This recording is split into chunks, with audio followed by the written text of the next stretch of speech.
So let us see what do we have here for you guys. But look at that. We have here the Eight of Cups. So it looks like there's someone here who walked away from you. I do not really, see what's the reason behind kung ba't niya kayo rito iniwan. But it looks like na iba sa inyo pwedeng hinabol niyo pa siya, chinat niyo pa siya, kinausap niyo pa siya, no?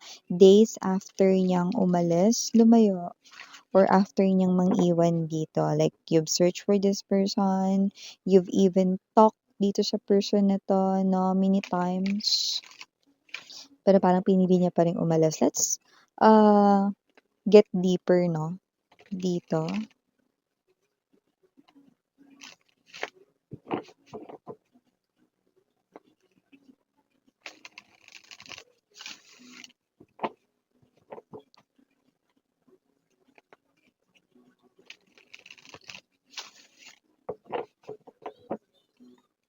Okay, let us see.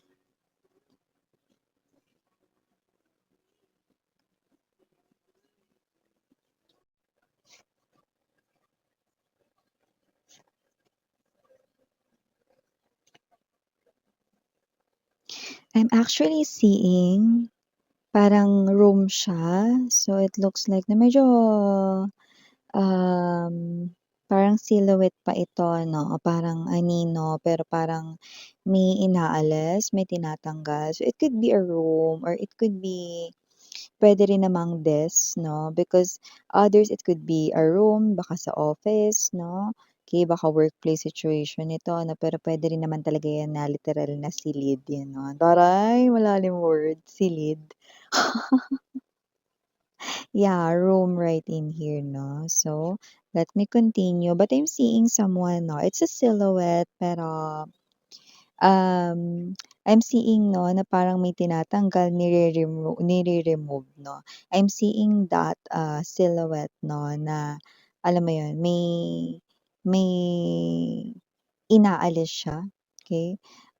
It could be sa wall or it could be sa ibabaw ng something, could be desk, could be table. Yeah, okay, I got it. Center of the reading, Four of Coins. Okay. Eight of Cups. Bottom of the deck, we've got Six of Swords, Seven of Wands, and the Five of Cups. Yan. Kung sino man 'tong energy na 'to 'no, literal 'no, na puwedeng ito ay nag-iinom ngayon.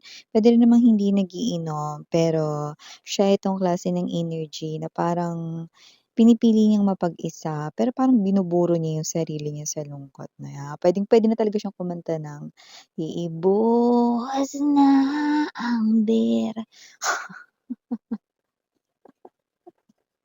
sa aking lalamunan.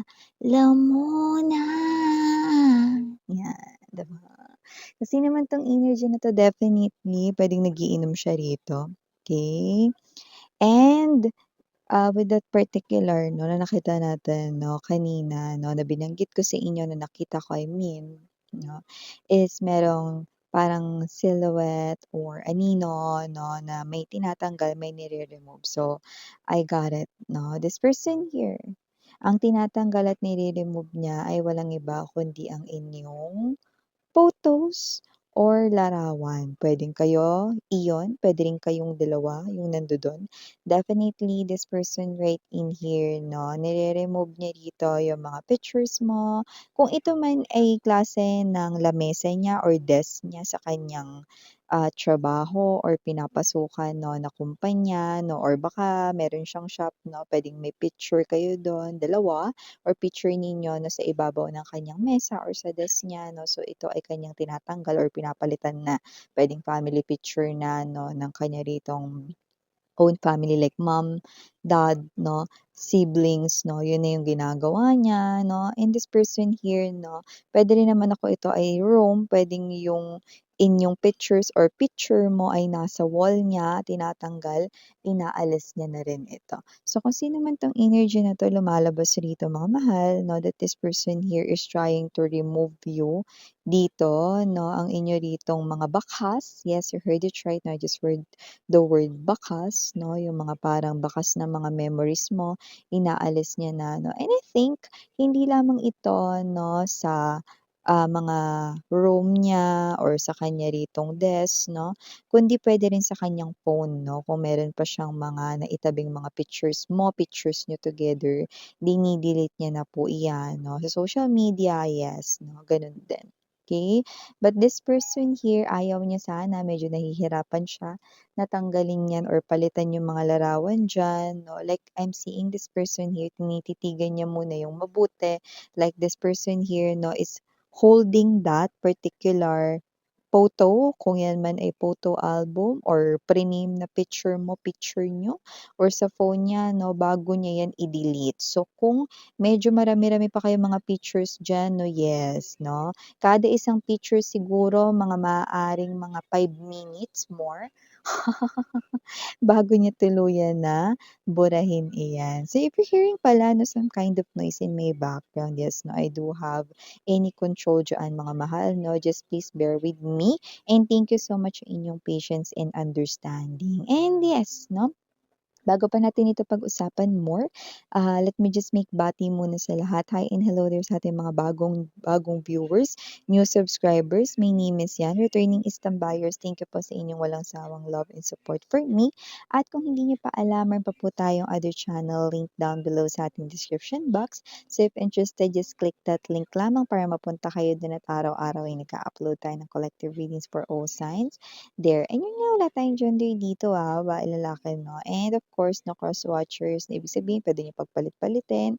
And yun nga 'no, timeless tayo dito, puwedeng ito ay nangyari na, tapos na sa iba nangyayari na ngayon at sa iba ay mangyayari pa lang. Kaya naman, just take only what resonates, okay? So like what I've mentioned kani-kanina lamang, nakikita natin dito that there's someone here 'no, medyo okay, ginagawa niya rito yung bagay na ayaw niya sanang gawin 'no. Kasi nga with the sun right in here 'no, alam niya sa sarili niya na kung hindi niya gagawin ito 'no, na burahin or tanggalin ang mga bakas or mga photos ninyo 'no, together or photos ninyo sa phone niya, sa desk niya 'no, sa mesa niya or sa room niya 'no, alam niya na hindi ito makatutulong upang makalimutan ka niya because it's even harder daw to forget about you if may mga pictures pa kayo na nakikita niya, yes 'no. And with the Nine of Wands energy, hindi lang 'yan ang ginagawa niya mahal, because nakikita ko rin dito 'no, na pinakikiusapan niya na rin dito yung mga tao sa paligid niya tulad na lamang ng mga kaibigan niya, pamilya niya 'no.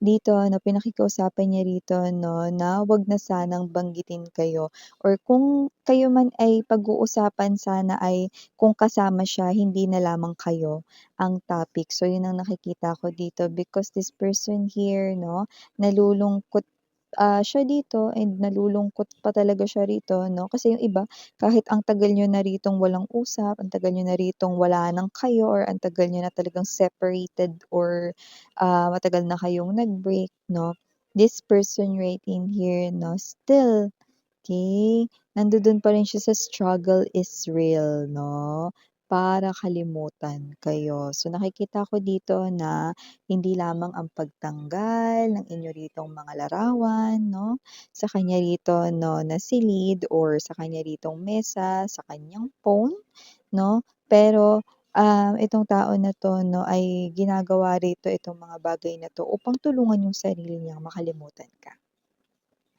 Yeah. And kung sino man siya 'no, pakiusap niya rito sa mga tao sa paligid niya 'no, ay wag na sana kayong banggitin pa lalo na kung nandiyan siya. Okay, pero yun nga, with the King of Cups energy and there's this Four of, Coins energy, nakikita ko dito that this person here still 'no, meron pa rin siyang pag-ibig sa'yo, mahal ka pa rin niya 'no, ikaw pa rin yung kanya ritong tinitingnan 'no, kahit na mga bibs 'no, wala ng kayo ngayon. So nakita natin dito that this person here, even though lumipas na yung mga oras at panahon, lumipas na rin dito, no, ang inyong feelings para sa kanya because you are already appearing here as the Six of Wands. May mga tagumpay ka na ngayon sa buhay mo. Pwedeng medyo sumasukses ka na sa career mo, sa iyong negosyo dito. You could have both sa iba. Sa iba naman, pwedeng mga babes, no, na kayo ay itong klase ng energy na happy na kayo. You feel contented now, no, compared sa dati. And also, nakikita din natin dito that with this Four of Cups energy, no, happy siya for you. Pero hindi siya dito nagiging happy na as in todo. Kasi nga, okay, ang gusto niya ay makasama kayo. So, namimiss ka ng sobra ng taong ito, no? Pero miss yan, bakit niya parang pinipigilan yung sarili niya na lumapit sa akin? Bakit hindi na lang niya ako kausapin? Bakit niya pinipili na lumayo at kalimutan na ako dito ng tuluyan, no? Well, nagtanong ka pa. Kasi kung reading mo ito, ibig sabihin ikaw ito 'no, na hindi mo na siya tinatanggap na dahil may energy rito 'no, I'm getting that, word, manloloko. So, I think itong person na 'to 'no, puwedeng lumapit na 'to sa'yo pero mukhang hindi mo siya pinagbigyan or ikaw ito na nagsalita dito 'no, na hindi ka tatanggap ng isang manloloko 'no, or parang may energy rito na minsan ka na niyang niloko, so bakit mo siya ulit bibigyan ng tsansa na lokohin ka niya ulit. So, may gano'ng energy strongly rito 'no, na nakukuha. Kaya kung kayo 'yon 'no, ibig sabihin, sa inyo na mismo nanggaling 'no. Kaya siya ito na pinipili na lamang na irespeto ang inyo ritong desisyon 'no, pero gano'n pa man nahihirapan siya rito na mag-move on sa'yo or mag-move forward sa life niya dahil nga nami-miss ka niya 'no, and tignan mo naman 'yan 'no, kada isang picture ninyo, sabihin natin kung may 100 picture pa siya ninyo sa kanyang cellphone 'no, tapos ang isang picture ay tinititigan niya 'no, ng mga ilang minuto, tingin niyo kailan kaya siya matatapos? Kasi kaya matagal niyang tinititigan at hinahawakan 'yun kasi nga mga babes 'no, yeah, yung iba tinatapon at pinagpupupunit 'no, ang mga picture 'no, pero yung iba bago nila gawin 'yan, sobra talaga yung struggle kung gagawin nila 'yun o hindi, 'yan 'no. Siguro yung iba nagsisiga pa dito, eh, 'no, parang sinusunog 'no, yung mga na-develop na mga pictures ninyo dati 'no. So, masakit 'yun sa kanya pero wala siyang magagawa kasi alam niya na hindi niya matutulungan yung sarili niya kung patuloy pa rin niya ritong titingnan ang mga larawan ninyo 'no, or kung patuloy pa rin niya ritong babasahin ang mga conversations ninyo sa text messages man 'yan 'no, or sa phone call. Uy, kakakita ko lang, pati yung mga tawag niyo sa kanya dun sa recent phone calls 'no, yung mga parang mga nakalagay dun na yung mga naka-save 'no, na mga tawag na 'pag tiningnan mo, 'yan 'no, hindi pa rin pala niya pati yun binubura, ha. So, kung sino man 'tong energy na 'to talagang hindi pa talaga siya nakaka-move on sa'yo 'no. Sabihin natin na maybe dati with the Eight of Cups energy 'no, siya ito na posibleng iniwan kayo, inabandon na kayo dito 'no, pero siya itong klase ng energy mga babes 'no, na ito ay napagtatanto niya na ngayon 'no. Dati hindi siguro 'no, dahil umalis siya rito 'no, kahit na mga babes yung iba sa inyo 'no, puwedeng hinabol niyo pa siya, pero eto 'no, tinuloy niya pa rin na iwanan kayo 'no. Pero tingin ko 'no, ito ay nagbalik or magbabalik pero ayaw niyo na kasi naka-tag siya rito parang manloloko. Siguro third party ang reason 'no, kung bakit ganito yung reaksyon ninyo. Kasi para sabihin mo isang person na manloloko 'no, okey, base sa 'di ba, sa ating unang naiisip 'no, ng mga tao 'no, ay nangaliwa yan, 'di ba? So, I think the reason why 'no, kasi medyo hindi nire-reveal dito ng person na 'to yung reason kasi medyo nahihiya siya. 'No, na puwedeng yung bagay na pinaglalaban niya rito na over you 'no, is na-realize niyang hindi pala talaga mahalaga, 'di ba? So, medyo nahihiya siya sa gano'ng klase ng judgment 'no, sa kanya. So, nakikita ko dito 'no, that with the Six of Swords energy, Seven of Wands, and there's this Five of Cups 'no. This person here, nakikita ko rito na itong person na 'to is magkakaroon pa rin talaga ng struggle kahit matapos niya na ma-delete lahat ng mga pictures ninyo, kahit palitan niya pa rito yung mga photo frames or laman ng mga photo albums, pagpupunitin rito yung mga alaala ninyo or yung mga binigay ninyo na ido-donate niya, itatapon niya, kahit matapos niya na lahat ng general cleaning na yan, malabo pa rin sa sabaw ng pusit na makalimutan niya ang isang tulad mo, ano. With the Five of Cups energy, magpapatuloy pa rin ang pangungulila niya sa'yo at nakikita ko rito 'no, na sa 2026 'no, like puwedeng first week or parang bago matapos yung January, pagsisisihan niyang pinagpupunit niya lahat, tinapon niya, dinonate niya 'no, at lahat-lahat rito ng ginawa. Sabi ko sa inyo, pagtanggal ng mga pictures ninyo 'no, may energy siyang parang gusto niya ulit ipagbabalik yun 'no, yan. Okey, pero kung nasunog niya na or napagpunit-punit niya na 'no, good luck sa kanya.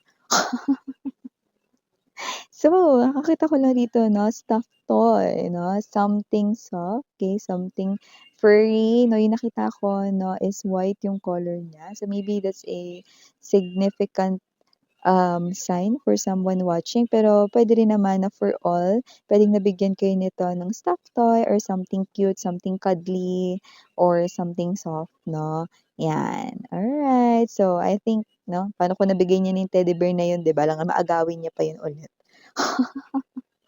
So yeah, no, for the initials right in here, yes, we do have, we've got letter C, M, T, B as in boy, S, we also have here letter K, G, I, and last but not the least, R. So, ito yung mga messages right here for you guys. Again, I'm Yoriana Ani. Sarang Love and Light. Annyeong.